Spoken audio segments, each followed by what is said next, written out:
ചായക്കടയിലെ ലോകം. രചന കിനാവിൻ്റെ കൂട്ടുകാരി. കോഴിക്കോടൻ കടപ്പുറത്തു നിന്നുള്ള ഉപ്പുരസമുള്ള കാറ്റ് നഗരത്തിലെ ഇടവഴികളിലേക്ക് അരിച്ചിറങ്ങുന്നുണ്ടായിരുന്നു. ചായക്കടയിലെ മരബെഞ്ചിലിരുന്ന് കേശവൻ നായർ പതിവായി ഓരോ ചായയും ഓരോ പുതിയ കഥയും നുകർന്നു. അത്താഴ്പൊതി അയച്ചു തുടങ്ങും മുമ്പേ അങ്ങാടിയിലെ പുത്തൻ വാർത്തകൾ ചായക്കടയുടെ ഇടുങ്ങിയ ചുവരുകൾക്കുള്ളിൽ ചൂടപ്പം പോലെ വിറ്റഴിക്കപ്പെടും. ഇന്നത്തെ ചൂടുള്ള വാർത്ത ബർമ്മയിൽ നിന്നും മടങ്ങിയ നാരായണൻ്റേതാണ്. അയാൾ ഒരു പുതിയ ലോകം കണ്ടുവന്നവനാണ്. അയാളുടെ കണ്ണുകളിൽ ദൂരയാത്രയുടെ ക്ഷീണമുണ്ടായിരുന്നില്ല. പകരം കടന്നുപോയ രാജ്യങ്ങളുടെയും കണ്ടുമുട്ടിയ മനുഷ്യരുടെയും കഥകൾ തിളങ്ങുന്നുണ്ടായിരുന്നു.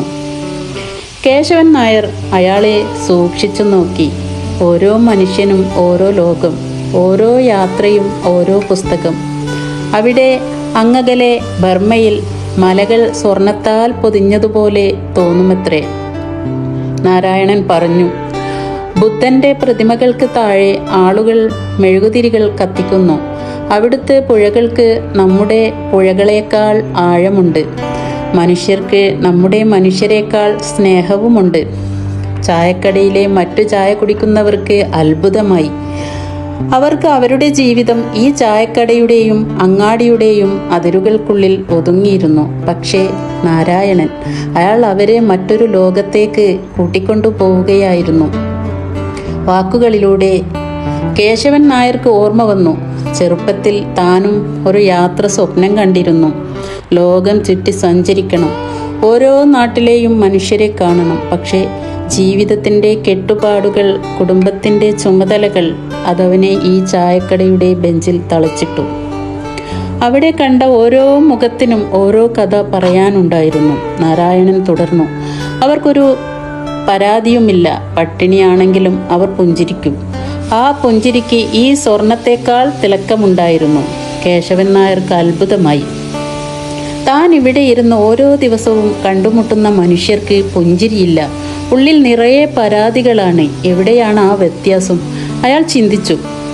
നാരായണൻ തൻ്റെ യാത്രയെക്കുറിച്ച് കൂടുതൽ പറഞ്ഞു. കാടുകളിലൂടെയുള്ള യാത്ര, പുഴകളിലൂടെയുള്ള വഞ്ചി യാത്രകൾ, രാത്രികാലങ്ങളിലെ ഒറ്റപ്പെടലുകൾ, അപ്രതീക്ഷിത സൗഹൃദങ്ങൾ. അയാളുടെ വാക്കുകൾ ഒരു പുതിയ ചിത്രം വരച്ചു. എനിക്കിപ്പോഴും ഓർമ്മയുണ്ട്, നാരായണൻ പറഞ്ഞു.